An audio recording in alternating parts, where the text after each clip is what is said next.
Listening test. You will hear a number of different recordings and you will have to answer questions on what you hear. You will have time to read the instructions and questions and you will be given time to check your work. All the recordings will be played once only. The test is in 4 parts. Now turn to part 1. You will hear an agent calling from Farrelly Mutual about the recent homeowners insurance inquiry. First, you have some time to look at questions 1 to 6.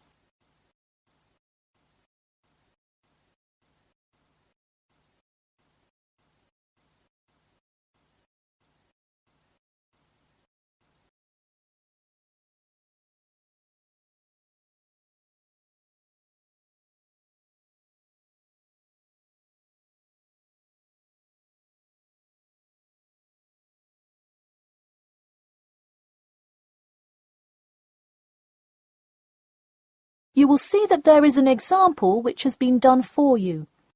On this occasion only, the conversation relating to this will be played first. Hello. Yes, I'd like to speak with Janet Evans, please. Speaking.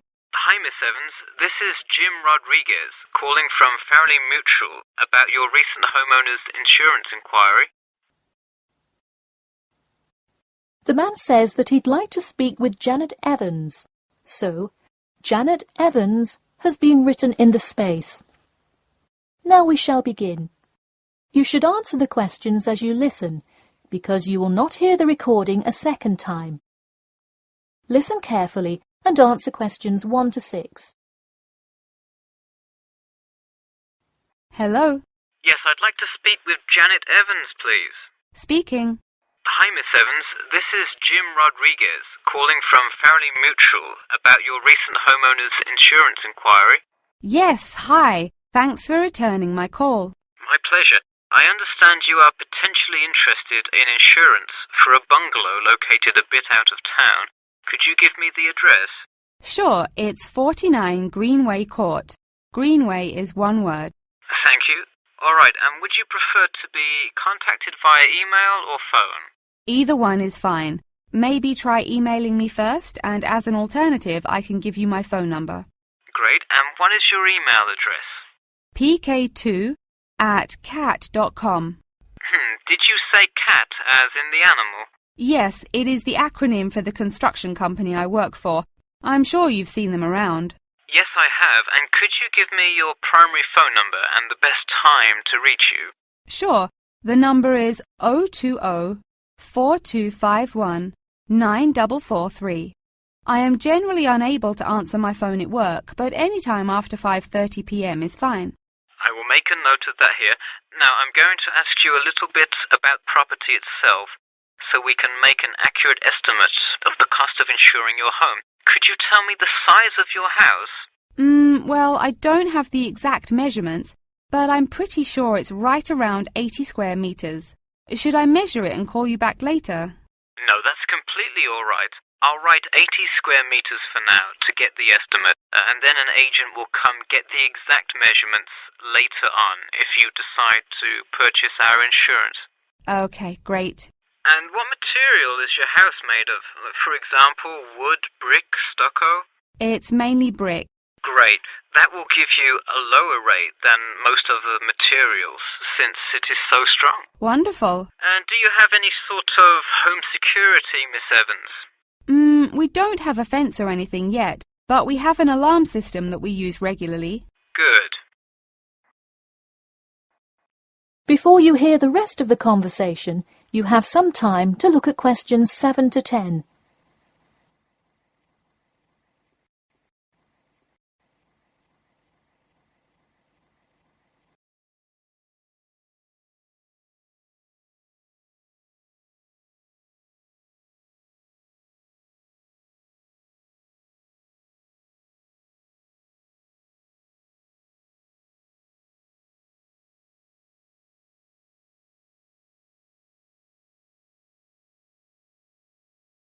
Now listen and answer questions 7 to 10.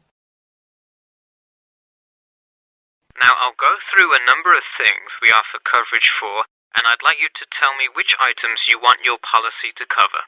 Okay. We'll start with the building itself first. Would you like us to cover incidental damage to the structure to your house? Absolutely. Splendid. And the contents inside your house? We usually cover all items with an appraised value of about £200. Would you like us to cover theft and damage beyond natural wear and tear? I will let you know that the second option here will come with a considerable increase in your rates. I think I'd just like the contents of the house to be covered against theft then. All right, and would you like any other insurance? Fire, flood, etc.? Yes, I definitely want flood coverage. It rains a lot here and the drainage system in the area is not the greatest. Okay, I am calculating your quotation now. It will just take a second. It looks like your annual insurance rate will be £148.30. Thanks, that seems somewhat reasonable. I would like to take some time to think about it. How long does it take to begin receiving coverage after signing up? It depends on the time of year. It can take anywhere from 2 to 6 weeks. I would say if you sign up by July the 1st, you could start your coverage by August the 1st. I see. Okay, thanks for your help. Should I call you back at this number when I have made my decision? Yes, please. And so that we can look up your account faster, I'll give you a reference number that you should provide when calling. Ready? Yep. It's TR278Q. Got it. Thanks.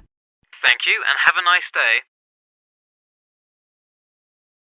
That is the end of section 1. You now have half a minute to check your answers.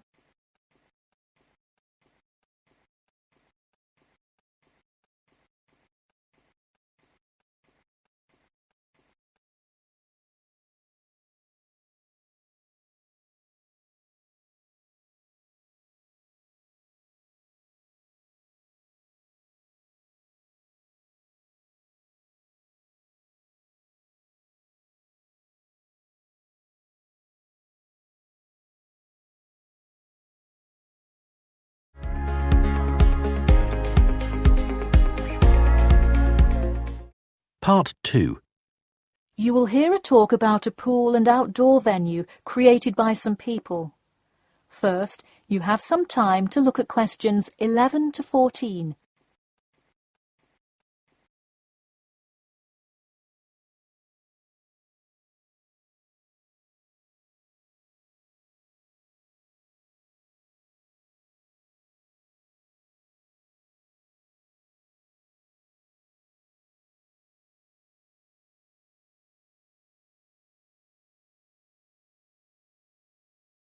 Now, listen carefully and answer questions 11 to 14.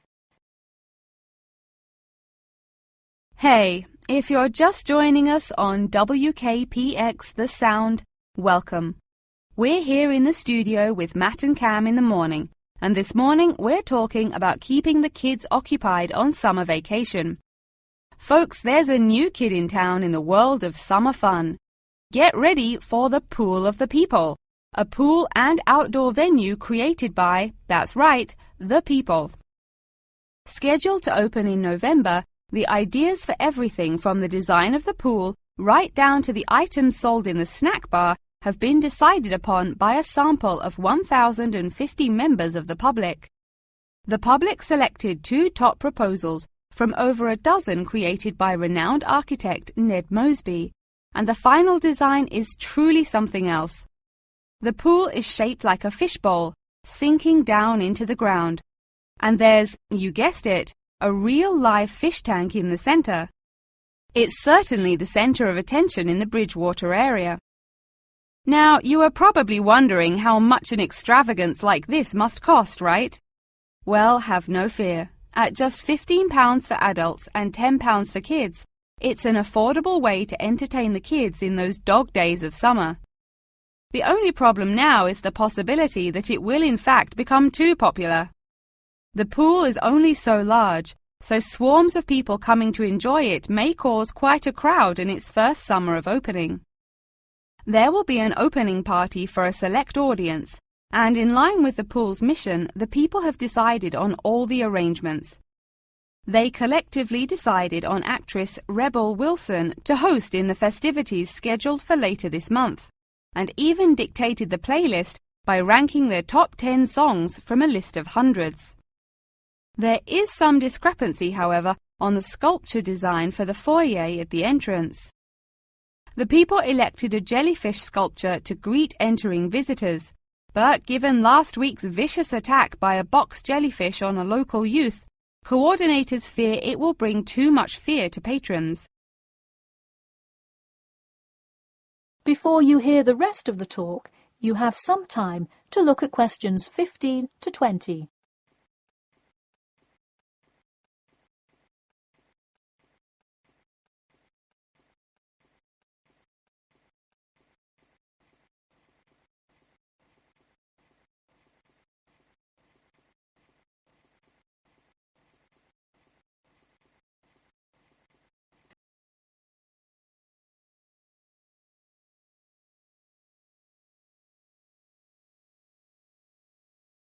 Now listen and answer questions 15 to 20. The theme of the clubhouse is set to be International Waters, with a different section representing each continent, designed by the legendary local artist Roberta Annuzzi. Representing Asia in the reception area will be a mosaic made up of prominent animals indigenous to the continent. A camel, a panda, and the Siberian white tiger, to name just a few. In the West Lounge, feel the cool, icy vibes of the transantarctic mountains of Antarctica. Makes you cold just thinking about it, doesn't it?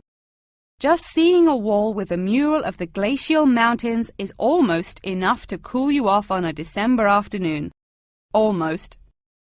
Why not make the trip to the pool a social studies lesson at the same time? The theme in the ladies' lounge room for Africa may not be what you expected. A safari? Drum music? The Nile River? No. Did you know that Africa was home to the first jewelry? I sure didn't. By contrast, as you may expect, North America's theme for the card room is as modern, even futuristic as it gets. Annuzzi created for North America a sort of absurdist print, interestingly juxtaposing the moon landing of 1969 with an abstract depiction of humans living on Mars. Seems to me like an interesting commentary on the future of space exploration. And in the men's lounge room, the ancient forts of Sparta, Rome, Greece, and other European civilizations fittingly exhibit the strength and combatant characteristics of these societies. Finally, the cafe and breakfast room area is an enchanting round room that draws all attention to its center, where there is a strikingly realistic sculpture of a volcano. The delicious food may actually be only the second most exciting part of this room, in comparison to the 9-foot statue, complete with brightly colored molten lava to characterize South America. Honestly, it is like a museum visiting each room of the clubhouse.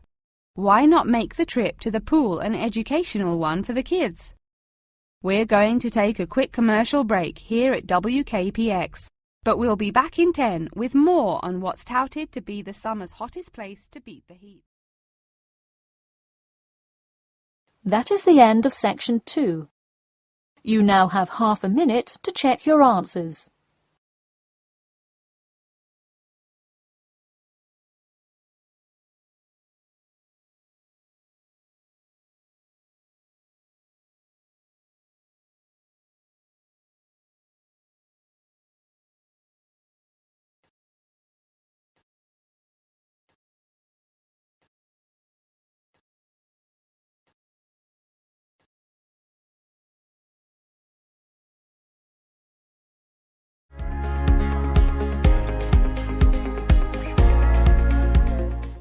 Part 3. You will hear two students called Jimmy and Kathy talking to their tutor about the current research paper. First, you have some time to look at questions 21 to 25.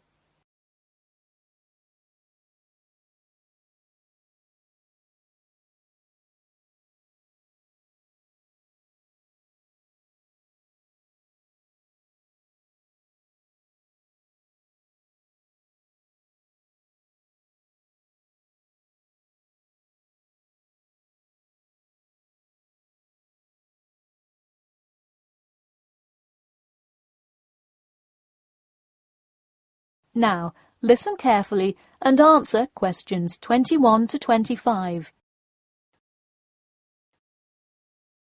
Before we start, Jimmy and Kathy, thanks for coming in today to talk about your current research paper. Well, I will also give you some suggestions for your future presentation later. That's great.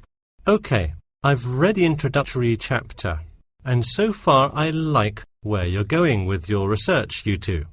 Thanks. What did you think of the procedure section? I haven't got there yet. I'll get to that and the results and discussion section in a bit. Oh, if you haven't read the rest, are you just saying you like the introduction? No, the layout is really well done. You have each section clearly marked and have the header and footer perfectly formatted. And your title page is right on the money. A lot of students have trouble with that one. To be honest, we did refer a lot to the example we received in class. That's good to do for spacing and layout, as long as you're not also copying the information. The background information is a little sparse, though. You may want to add to it. You think so? I was more worried about whether I had enough data. You definitely need more background information. I would think about finding some more online articles or doing more research in the campus library. That's a good idea. We can go tomorrow. I find it too tough finding the subject matter in the online journal database. I also like being able to flip through the physical journal as opposed to trying to scroll down on a computer. Me too. Oh, I almost forgot. I've included all of my citations in the abstract, but could you help me with the bibliography?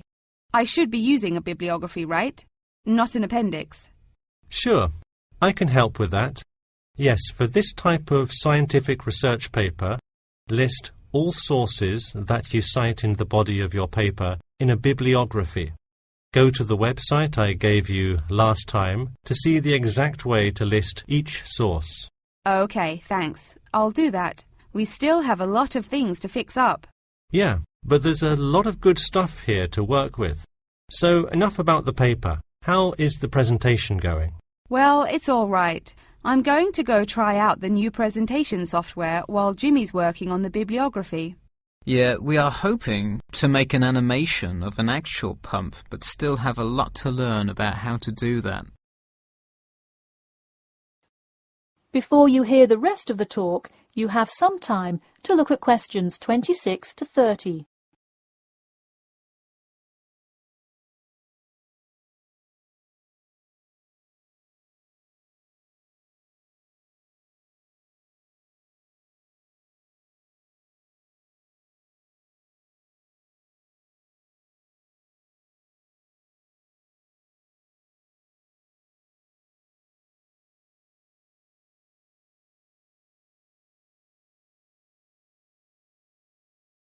Now, listen carefully and answer questions 26 to 30. Who would have thought before we started this project that we would be able to recreate the motion of a pump? This stuff is just so interesting. So glad to hear it. Yeah, I am glad I took engineering this semester. I would definitely like to keep up with it. You know, there's an organization called the Machine Engineer Society. You should look into joining it. You'd need to score well in your engineering class to qualify, but I think you can do it. Interesting. I will definitely check it out. I would really like to get in contact with some professionals in the engineering field to find out more. I don't really know anyone in the field now, though. I think if you keep meeting people in your classes and professors, you'll be able to get in contact with some really helpful people. Well said, Jimmy. If engineering pumps is something you both are specifically interested in, make sure you stay up to date on new developments. In fact, you could visit the local water treatment facility periodically to see what new developments are going on. That may be a good way to get some practical experience. Well, I don't think they would let you handle any equipment by just visiting the facility. If you really want to get your hands dirty, so to speak, I would recommend instead seeking a summer internship. Wow, you have so many helpful suggestions for getting a leg up. Now, if only you could tell me how to get my work published. Wouldn't that be nice? Well, honestly, all you really need to do is, once you have a dissertation, present it. Present it often and to many audiences, and once you get feedback, adjust it. You'll get published one day. Wow, this meeting has been truly inspiring. Thanks for your help. That is the end of section 3. You now have half a minute to check your answers.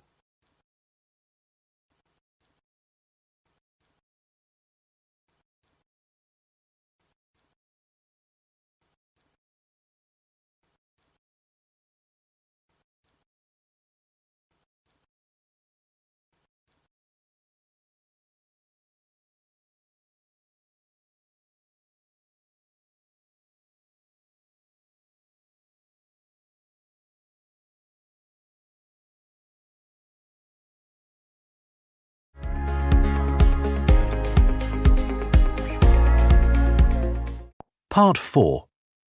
You will hear a talk about amber, the formation of amber and its applications in different fields. First, you have some time to look at questions 31 to 40.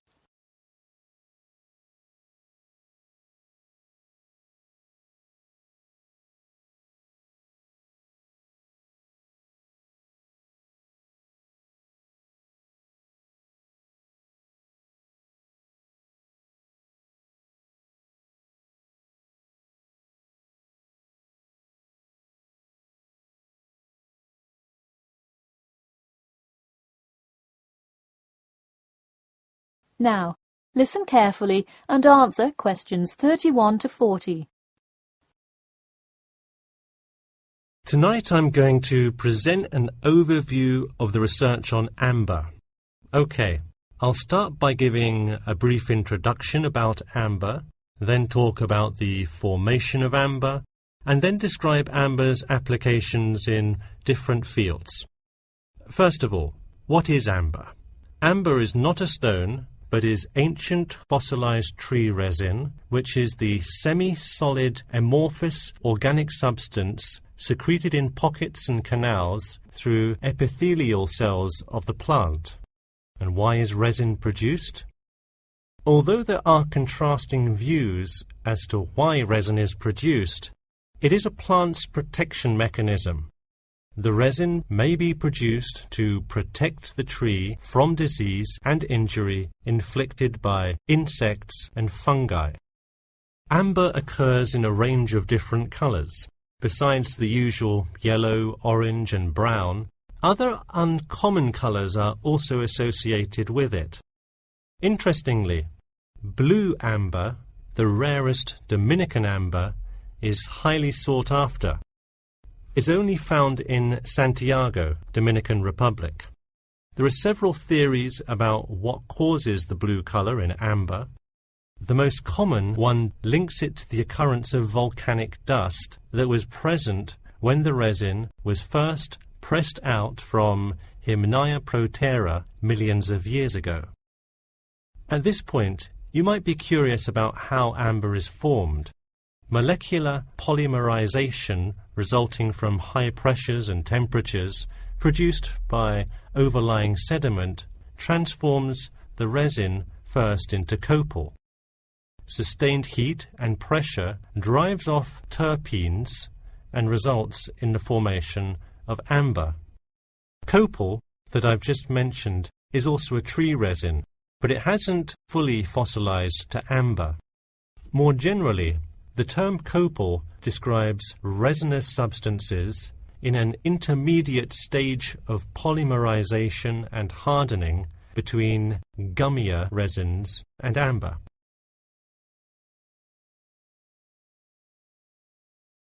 So where can we find amber? It can be found on seashores. The main producer worldwide is Russia. In fact, about 90% of the world's available amber is located in the Kaliningrad region of Russia, which is located on the Baltic. Here, The resin is washed up on the coast after being dislodged from the ocean floor by years of water and ocean currents. However, exposure to sunlight, rain, and temperate extremes tends to disintegrate resin. This also indicates that amber is not really an ideal fossil preservative for most uses. We've already learned that amber is made of tree resin. It often includes insects that were trapped within the tree many millions of years ago. A piece with a visible and well-arranged insect is generally valued much higher than simple, solid amber. One Dominican amber source reported finding a butterfly with a 5-inch wingspread. This is both a large and unusual find, and most butterfly specimens have no more than a 2-inch wingspan. Inclusions in Dominican amber are numerous, 1 inclusion to every 100 pieces. Baltic amber contains approximately 1 inclusion to every 1,000 pieces. Now that you have a basic knowledge of amber, I'd like to talk a bit about amber's application in different fields. First, amber is appreciated for its colour and beauty. Good quality amber is used to manufacture ornamental objects and jewellery. For instance, using a variety of exclusive, first-class quality natural Baltic amber with silver to make natural amber jewellery. But due to the biodegradation of amber fossils, people with amber jewellery have to take special care of it to ensure that the amber is not damaged. It was previously believed that amber worn on the neck served to protect one from diseases of the throat and preserved the sound mind. Callistrate, a famous doctor in the Roman Empire, wrote that amber powder mixed with honey cures throat, eye, and ear diseases, and if it is taken with water, eases stomachache. While the mystery around that use of amber has not been cleared, one thing is sure: it will help effectively to defeat small malaises. Amber has even been used as a building material. Amber created the altar in St. Brigida Church in Gdansk, Poland. In St. Petersburg, Russia, the walls of the famous Amber Room were lined with intricate carvings and inlaid designs. This palace room is being reconstructed from photographs and can be visited at the Catherine Palace, located in the town of Tsarskoye Selo.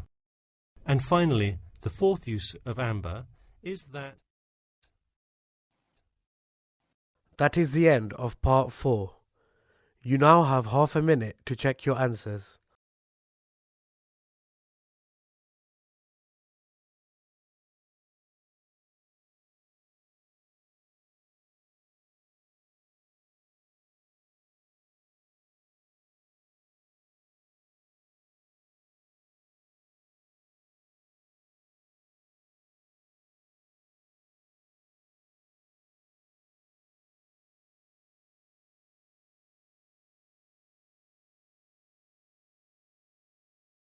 That is the end of the listening test.